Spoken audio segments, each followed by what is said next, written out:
A bounty was put on Grey Wolf's head, and that's how I came to hunt him in the mountains. Mountains so high they tickled the nether regions of heaven.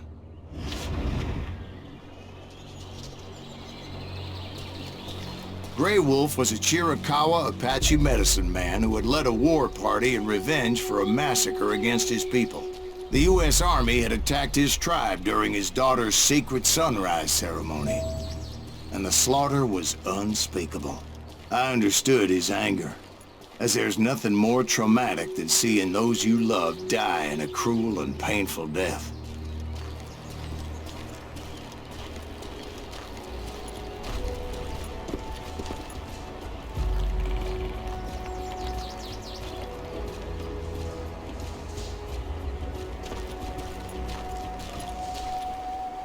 Right from the beginning, I couldn't shake the feeling that Grey Wolf was watching my every move.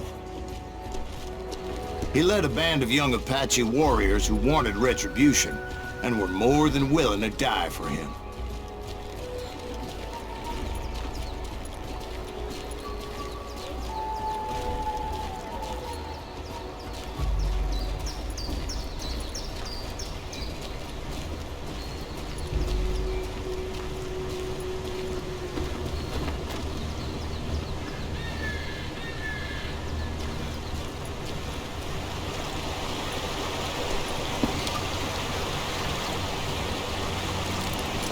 They saw me before I saw them.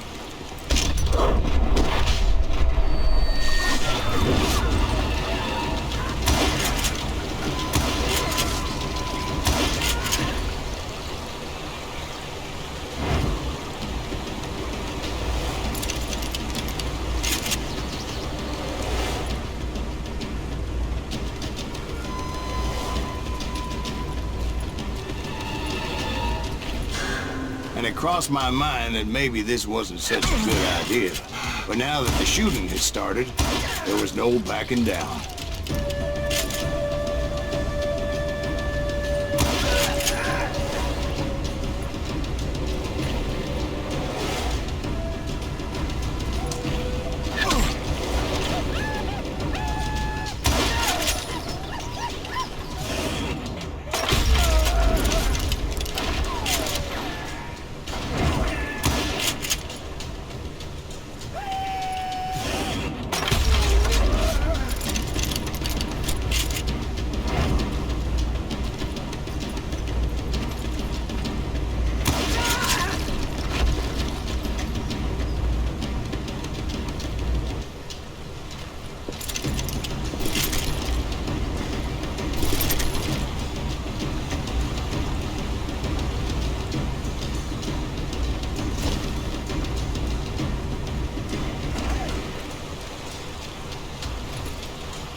It was rugged country, the winter home of the Chiricahuas, and that's why they had retreated there.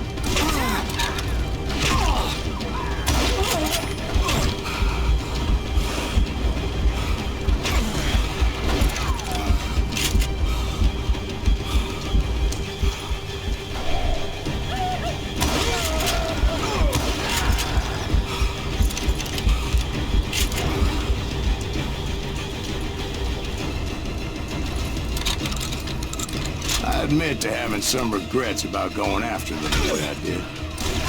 But then again, I got a lot to do.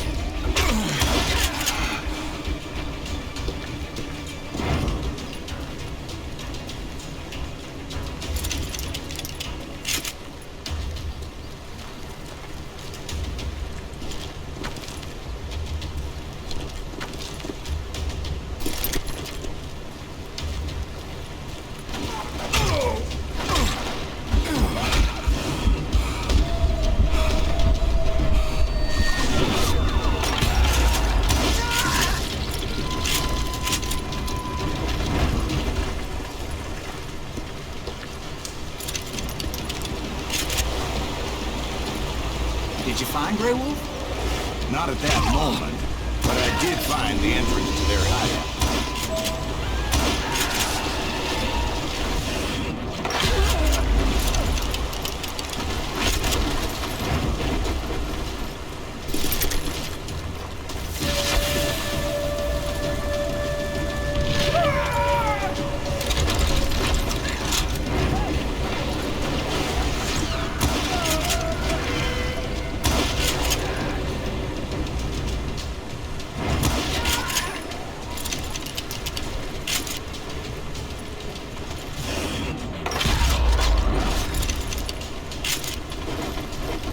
Crevice that led to a deeper cave. You tell me you went in there. Yeah, but it's not out of bravery so much as pure, angry cussedness.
See, back then, I had a stubborn streak a mile wide, and I wasn't about to back down. So it was like pitch black in there? Actually, it was pretty well lit, as they had torches on the wall.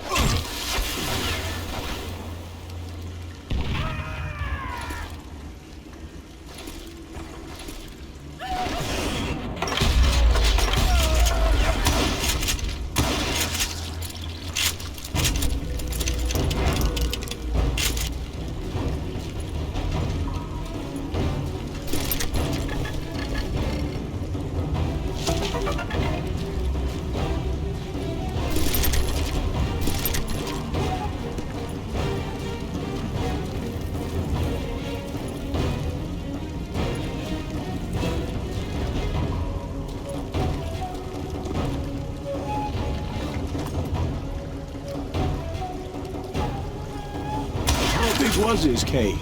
Big as hell, Ben. Chiricahua had hid out there during the Indian Wars.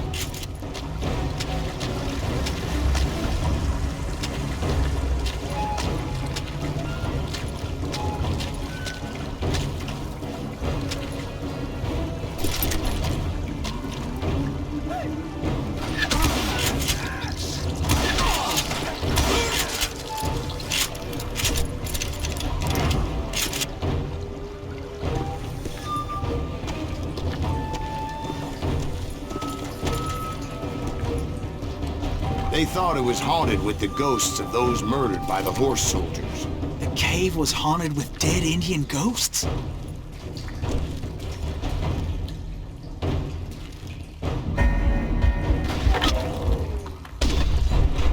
be honest, I was more concerned with the live ones than the dead ones.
know so much about engines? A few years back, I was married to two Mescalero women. At the same time? Yeah, they were sisters. Polygyny is traditional among the Mescalero. So what happened? Oh, I had to get out of there. Those girls never shut up. Both of them nagging at me all the time. Drove me half crazy. Haven't seen them since. No, I mean, what happened with Grey Wolf? Oh, well, I pursued him into the Cave of Death.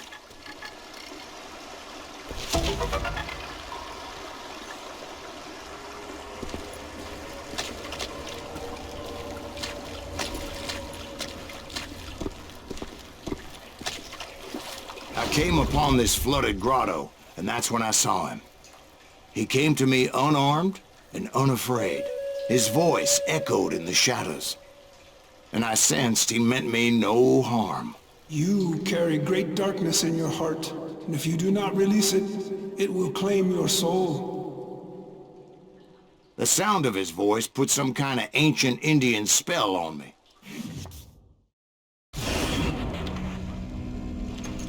As his story unfolded in my mind. You will come to this place again and kill many more men, and the darkness will grow until it consumes everything that you are. The soul will have no reign, the eye have no tears.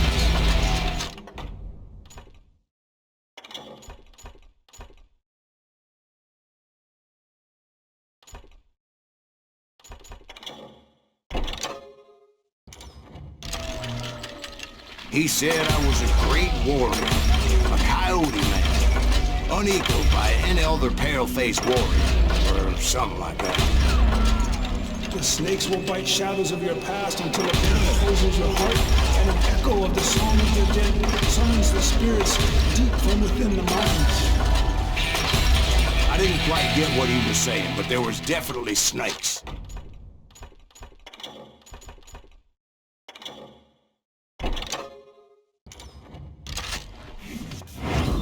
And indeed, his warriors surrounded me and attacked me like hungry wolverines. They couldn't stop me, though, and Grey Wolf wasn't in the mood for idle talk.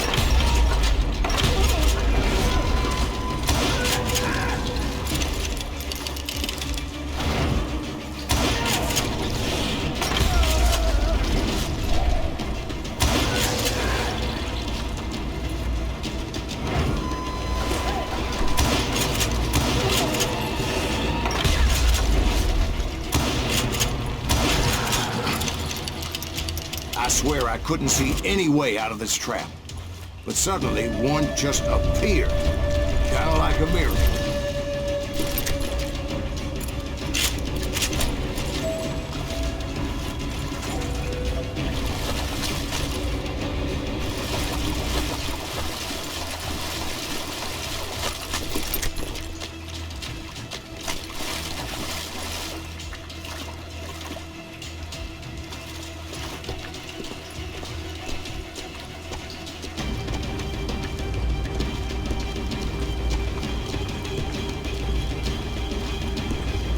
I felt like I would be lost in that damn cave forever.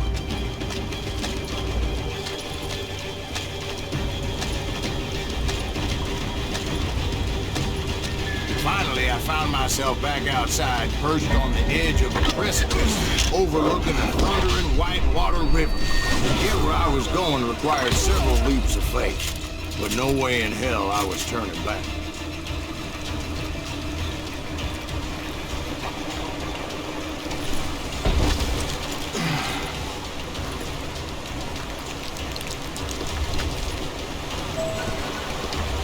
I chased after him, determined to make him explain the meaning of all that mumbo-jumbo. Mumbo-jumbo's right. Are you making this all up as you go? A few details may be fuzzy, brother, but I am relating exactly what happened to me.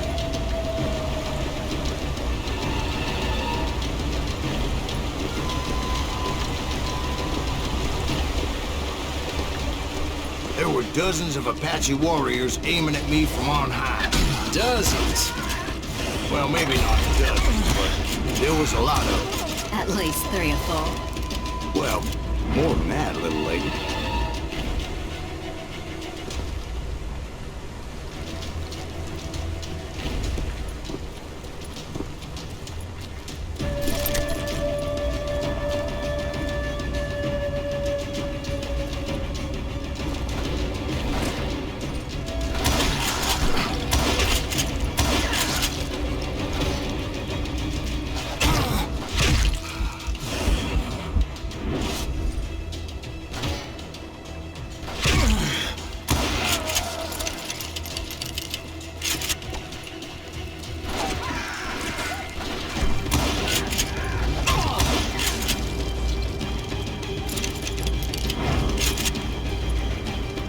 had a steep climb up creek ahead of me and scrambled up those rocks like a mountain goat.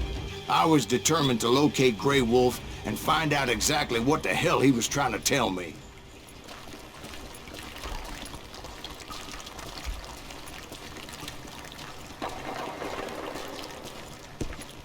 And wouldn't you know it, that crafty son of a bitch led me right into a trap. What kind of trick? Well, son, there had to be at least 100 Apaches surrounding me. 100? God be my witness. Oh, come on. Who are you kidding? Hey, I believe you. Come on, tell us how it ended. All right, but I'm not gonna drag this out. Where were we? You were surrounded by 100 Apache warriors. Well, I didn't take the time to count them exactly, but there were a lot of them.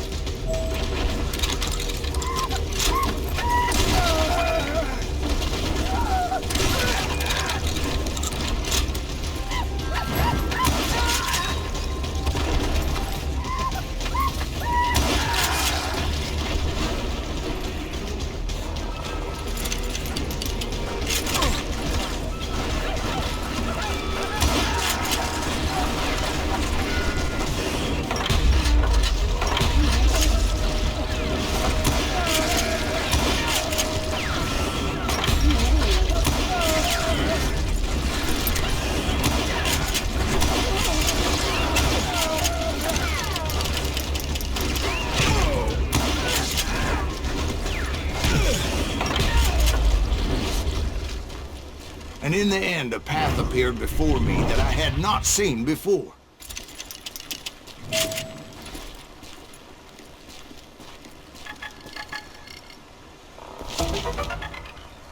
I followed it as I desperately needed to find out what Grey Wolf was trying to tell me.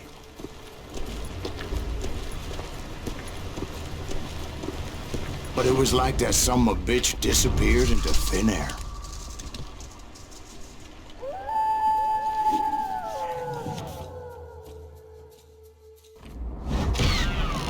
Never did find him. And never did collect my goddamn bounty.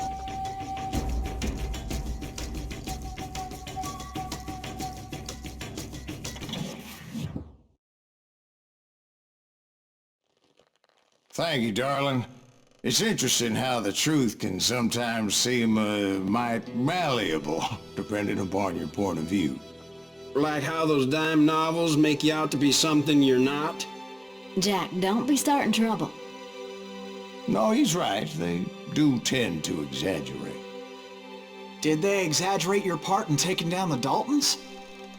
Well, I was there in the flesh, boy, so I saw what happened firsthand.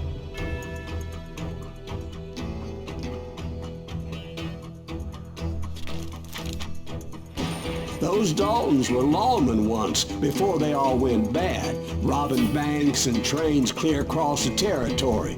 Until Coffeeville, of course. I was one of the citizens who took up arms that day. Fighting on the side of right? I did my best, sir. We all did.